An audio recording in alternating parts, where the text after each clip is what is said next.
নমস্কার, আমি ঋতিকা। আমার চ্যানেলে আবারও আপনাদের সবাইকে স্বাগত। তো দেখতেই পাচ্ছেন আমি আজকে আপনাদের সাথে গুলাব জামুনের রেসিপি শেয়ার করব। সামনেই হোলি আসতে চলেছে, আর হোলিতে কিন্তু আপনারা বাড়িতে এরকম সহজ পদ্ধতিতে গুলাব জামুন বানিয়ে নিতে পারবেন।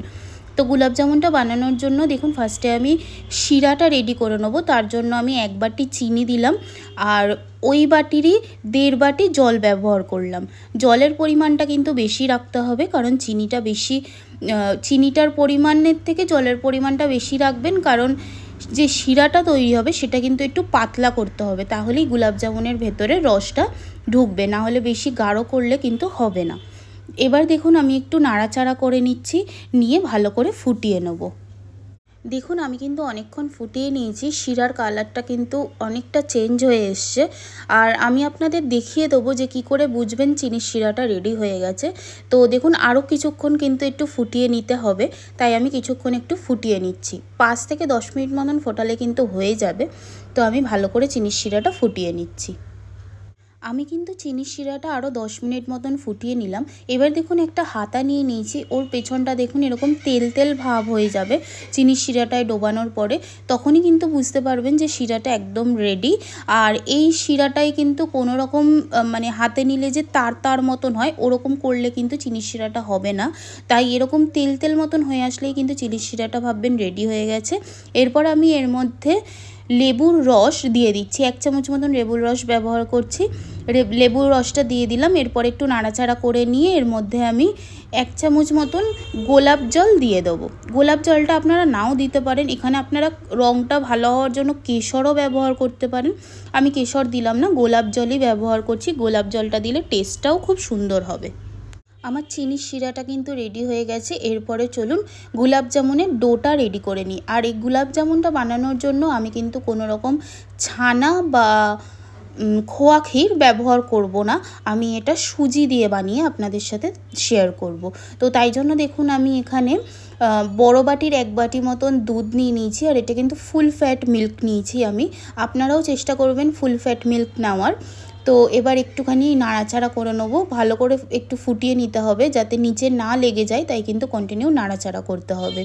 দুধটা আমি কিছুটা ফুটিয়ে নিয়েছি। এরপর আমি এর মধ্যে দেখুন 2 চামচ মতন ঘি ব্যবহার করছি। ঘিটাও কিন্তু বেশি পরিমাণেই ব্যবহার করতে হবে, তাহলেই কিন্তু যে ডোটা রেডি হবে ওটা কিন্তু সফট হবে, আর গোলাপ জামুনগুলোও কিন্তু নরম হবে। তো দেখুন আমি এখানে 2 চামচ মতন ঘি ব্যবহার করলাম। এবারে ঘিটা আমি ভালো করে দুধের সাথে মিক্স করে নিচ্ছি। দেখুন দুধের সাথে ঘিটা কিন্তু আমার ভালো করে মিক্স করে নেওয়া হয়ে গেছে।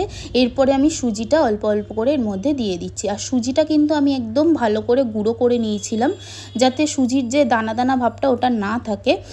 এবারে দেখুন আমি আস্তে আস্তে সুজিটা পুরোটাই দিয়ে দিচ্ছি, আর একটা হুইস্কারের মাধ্যমে কিন্তু কন্টিনিউ নাড়াচাড়া করছি, কারণ নাড়াচাড়া করতে হবে। যদি দানা দানা হয়ে যায় তাহলে কিন্তু ডোটা ভালোভাবে রেডি হবে না, তাই কিন্তু কন্টিনিউ নাড়াচাড়া করতে হবে। তাই ভালো করে নাড়াচাড়া করে আমি যে সুজিটা আছে ওটা দুধের সাথে মিক্স করে নেব। দেখুন সুজিটা কিন্তু আমার দুধের সাথে ভালো করে মিক্স করে নেওয়া হয়ে গেছে। এরপর আমি এর মধ্যে ময়দা দিয়ে নেব। 3 চামচ মতন ময়দা দিচ্ছি, বড় চামচের 3 চামচ। ময়দাটা দিয়েও কিন্তু ভালো করে আবার আমি হুইস্কারের মাধ্যমে মিক্স করে নেব, যাতে ময়দাগুলোও যাতে দানা দানা না হয়ে থাকে। তো দেখুন আমি হুইস্কারের সাহায্যে ভালো করে মিক্স করে নিচ্ছি ময়দাটাকেও। আর এই পদ্ধতিটা যখন করবেন তখন যাতে ওভেনটা বন্ধ থাকে, কারণ যদি ওভেনটা চলে তাহলে কিন্তু সঙ্গে সঙ্গে এটা জমে গিয়ে ডোটা রেডি হয়ে যাবে, সেরমভাবে করলে কিন্তু হবে না। তো এটা মিক্স করে নেওয়ার পরে আমি ওভেনটা অন করে তারপরে ডোটা রেডি করব। তাই দেখুন আমি ওভেনটা বন্ধ হওয়া অবস্থাতেই ভালো করে মিক্স করে নিচ্ছি। দেখুন মিক্স করে নেওয়া হয়ে গেছে। এরপর আমি এর মধ্যে 1 চামচ গোলাপ জল ব্যবহার করছি। গোলাপ জলটা দিলে কিন্তু এই গোলাপ জামুনের টেস্টটা অসাধারণ লাগে, তাই গোলাপ জলটা দিয়ে দেখুন নাড়াচাড়া করছি। আর এখনই দেখুন কীরকম দলা দলা মতন হয়ে এসছে, তাই ভালো করে কিন্তু এবার নাড়াচাড়া করতে হবে, কারণ এবারই ডোটা কিন্তু রেডি হয়ে আসবে। তো আমি আবার ভালো করে নাড়াচাড়া করে নিচ্ছি। দেখুন ঘন হয়ে আসছে আস্তে আস্তে যে লিকুইডটা রেডি করেছিলাম সেটা। আর কন্টিনিউ কিন্তু নাড়াচাড়া করতে হবে, যদি মানে দলা দলা হয়ে যায় তাহলে কিন্তু হবে না। তো দেখুন আমি এটা চেঞ্জ করে একটা হাতা নিয়ে নিয়েছি, যাতে দলা যদি হয়ে যায় সেটাকে কিন্তু ভালো করে মিক্স করে কিন্তু ফরম্যাটটা একদম সফট বানাতে হবে। তাই আমি একটা হাতা নিয়ে ভালো করে এবার নাড়াচাড়া করে নিচ্ছি। তো দেখতে পাচ্ছেন ডোটা কিন্তু আমার রেডি হয়ে গেছে, আর এরকম গরম অবস্থাতেই আমি কিন্তু একটা প্লেটে নামিয়ে নেব। তো প্লেটে নামানোর আগে আর একটু কিছুক্ষণ নাড়াচাড়া করে নিচ্ছি, নাড়াচাড়া করেই নামিয়ে নেব। আর এরকম একটা চিটচিটে ভাব থাকবে, আপনারা কিন্তু ভাববেন না যে এরমভাবে করলে হবে না, এরকমভাবেই আমি কিন্তু এবার দেখুন একটা থালায় নামিয়ে নিলাম। এরকম গরম অবস্থাতেই কিন্তু ভালো করে মেখে নিতে হবে। তো আমি একটুখানি ভালো করে মেখে নিচ্ছি, নিয়ে কিন্তু আমি গোলাপ জামুনের শেপগুলো রেডি করে নেব। গোলাপ জামুনের শেপটা রেডি করার আগে দেখুন আমি এখানে একটা কড়া নিয়ে নিয়েছি, ওর মধ্যে আমি রিফাইন তেল পরিমাণ মতো দিয়ে দিচ্ছি। তেলটা কিছুক্ষণ আমি গরম করে নেব। এরপরে দেখুন ডোটা আমার রেডি হয়ে গেছে। যতক্ষণ তেলটা গরম হচ্ছে ততক্ষণ চলুন গোলাপ জামুনের শেপগুলো রেডি করে নিই। তো শেপটা রেডি করার আগে হাতে আমি একটুখানি ঘি মেখিয়ে নিয়েছি। এরপরে দেখুন এরকমভাবে ভালো করে চেপে চেপে একটুখানি হাতের মধ্যে মেখে নিতে হবে, তারপরে কিন্তু গোল করলেই শেপটা কিন্তু রেডি হয়ে যাবে। আপনারা যে যেরকম ইচ্ছা শেপ বানাতে পারেন। গোলাপ জামুনটা মেনলি গোলই হয়, তাই আমি গোলভাবেই রেডি করে নিচ্ছি। দেখুন শেপটা কিন্তু আমার রেডি হয়ে গেছে, আর গায়ে দেখুন কোনো রকমের কিন্তু ক্র্যাক নেই, আর এই জন্যই কিন্তু ডোটা সফট হওয়া খুব প্রয়োজন। তাই দেখুন আমি এরকমভাবেই সবকটা গোলাপ জামুন বানিয়ে নেব। তো এরপরে দেখুন তেলটা ভালো করে আমি গরম করে নিয়েছি, আর তেলটা কিন্তু একদম ভালো করে গরম করে নিতে হবে। তারপরে গ্যাসের ফ্লেমটা একদম কমিয়ে দিয়ে কিন্তু গোলাপ জামুনগুলো ছাড়তে হবে। তো এবার আমি গোলাপ জামুনগুলো ছেড়ে দিচ্ছি, দিয়ে সঙ্গে সঙ্গে কিন্তু নাড়াচাড়া করবেন না।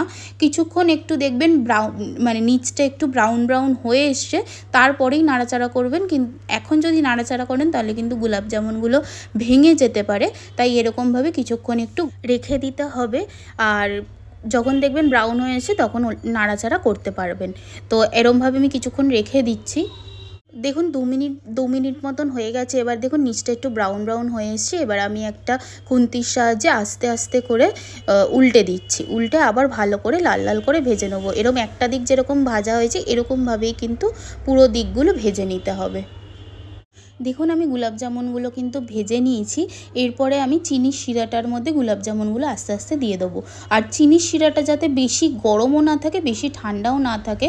বেশি গরম হলে কিন্তু গোলাপ জামুনগুলো ভেঙে যাওয়ার সম্ভাবনা থাকবে, তাই মিডিয়াম গরমে আমি কিন্তু এই গোলাপ জামুনগুলো দিয়ে দেবো।